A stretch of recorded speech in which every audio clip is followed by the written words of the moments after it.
కానీ విశ్వాసంలో కొంచెం హెచ్చుతగ్గులు ఉన్న వారికి ఇది చాలా కష్టమైన పని అని ఖురాన్లో 2వ అధ్యాయం 45-46లోను మరియు అనేక వాక్యాల్లో కూడా ఈ యొక్క విషయం చెప్పడం జరుగుతుంది.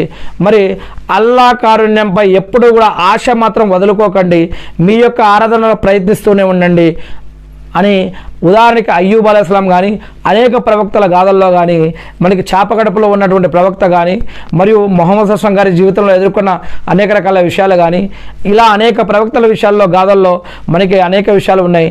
మరి అల్లా కారుణ్యంపై ఎప్పుడూ ఆశ అనేది వదులుకోవద్దు. మన యొక్క దువాలు ఆరాధనలు ప్రయత్నిస్తూనే ఉండాలి, నమాజులు చేస్తూనే ఉండాలి. నమాజు వదిలేసి హరాం పద్ధతిలో సంపాదిస్తూ ఖురాన్ వదిలేసి మరి ఇష్టం వచ్చినట్టు జీవిస్తూ అల్లా అల్లా అల్లా అల్లా అల్లా అల్లా అంటే ఎలా?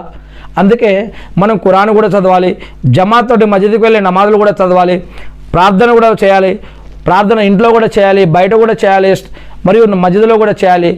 మరియు ఇలా దైవ మార్గంలో మన యొక్క ఆరాధనలతో పాటు మన జీవన పద్ధతులు పాటిస్తూ మరి దేవుడు మనపైన హక్కులు ఏవైతే పెట్టాడో వాటిని నెరవేరుస్తూ ముందుకు వెళ్తూ మరి ఆ యొక్క ప్రయత్నాలు కనుక చేస్తూ ఉంటే దేవుడు ఏదో ఒక రూపంలో ఇన్షాల్లా అల్లా తలిచిన వారికి అల్లా తలిచిన దగ్గర నుంచి ఏదో ఒక రూపంలో సహాయం అనేది ఖచ్చితంగా లభిస్తుంది. అల్లా సుబ్హానహు వ తఆలా చెప్తూ ఉన్నారు 3 విషయాలు. ఏంటవి? ప్రార్థన వృధా కాదు.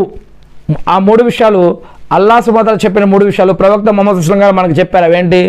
ప్రార్థన యొక్క ప్రతిఫలం మనకి ఇక్కడే లభించవచ్చు, లేదా తర్వాత అయినా లభించవచ్చు, లేదా ఆ ప్రార్థనకి బదులుగా ఈ ప్రమాదం కాకుండా వేరే పెద్ద ప్రమాదం నుంచి అల్లా మనల్ని రక్షించవచ్చు. మరియు ఈ యొక్క ప్రార్థనకి బదులుగా అల్లా సుబ్హానహు వ తఆలా పరలోకంలో ఇంకా అనేక రకాల సౌకర్యాలు మనకి ఈ యొక్క ప్రార్థనా ఫలంగా అక్కడ ప్రసాదించవచ్చు. ఇలా ప్రార్థన అనేది వృధా కాదు. అల్లా కారుణ్యంపై ఎప్పుడు ఆశ వదులుకోవద్దని చెప్పడం జరుగుతుంది.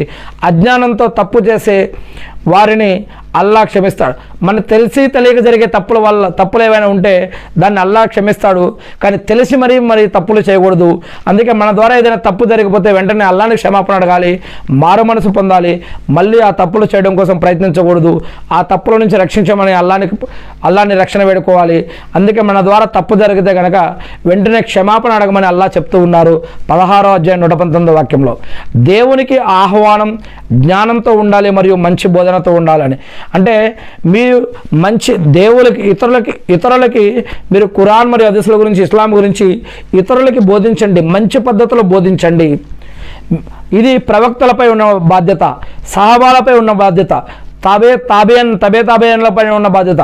ఇప్పుడు వారి తర్వాత మన ప్రతి ముస్లిం పైన, ప్రతి విశ్వాసి పైన ఉన్నటువంటి బాధ్యత ఏమిటి అంటే దేవుడు ప్రతి యుగంలో, ప్రతి చరిత్రలో, ప్రతి కాలంలో కూడా ఎలాగైతే ఇతరులని మనలో నుండే